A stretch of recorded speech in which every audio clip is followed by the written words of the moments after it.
So I'm reading this research on motivational interviewing with probation agents or parole agents. And what they did in the research was they put cameras in the offices and they wanted to count the word count from the parolee and the probation agent. And what they found was about 2,700 words were spoken between the two, but only about 600 and something words said from the parolee. And so in the motivational interviewing, that's not supposed to be the case.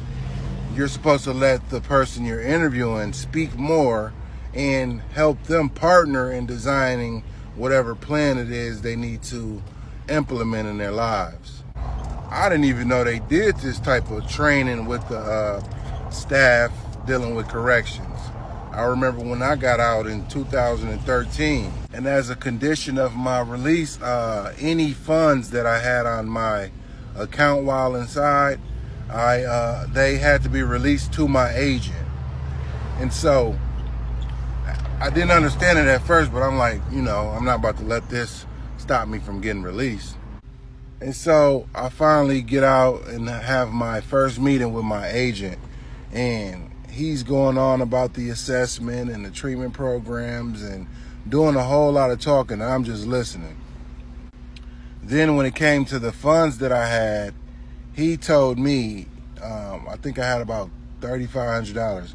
He said that I would need to pay up my parole for a year out the gate. And I'm like, nah, that don't make no sense. And so although the check goes to him, the check is still in your name and you have to cash it. And so what he wanted me to do was go cash it and bring the money back the same day. And so immediately in our first meeting, our relationship started off on a rocky road. All of this led to punitive measures and pettiness. And, I'll say this, luckily I found a job right away. It was a temporary job, but it was something where I could make my payments and, still survive.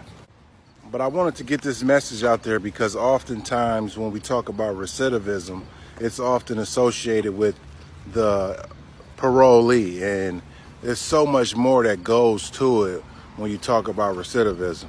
We all know that crimeless revocation is a huge problem, especially here in Wisconsin, which some new things are happening, some changes are happening, but I just gotta say, if we really claim that we really want to rehabilitate people and help them, assist them in their journey to reentry or recovery or whatever it is, we have to get away from these punitive practices where a guy feels threatened or depressed or anxious even to come to a probation meeting.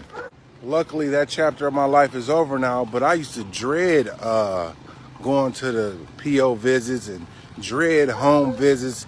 Every time I felt like I had a possibility of going to jail, no matter if I was doing good or bad. But now looking at this research, it shouldn't be like that. It should be mutual understanding when I go to see my agent. It should be a partnership, not a dictatorship. And as I explained earlier, 600 words spoken by the parolee and 2,000 and something spoken by the agent. That's ridiculous. That's basically a guy going there and just saying, yep, nope, yep, nope, and the agent just talking the whole time. Now, as a professional myself and working with fathers and guys coming out of prison, I know that method does not work. What you got to do is allow them to talk. It's a partnership. Sometimes they might come up with the best plans for themselves if you'll just hear them out. And so I know that by me going through that, it's many other guys going through it. I talk to them often in my line of work. So if you've been through that, or if you know somebody in corrections, like, share, comment on this video, share it. Let's bring awareness to this issue. It's your main man, Mr. Harris, signing off.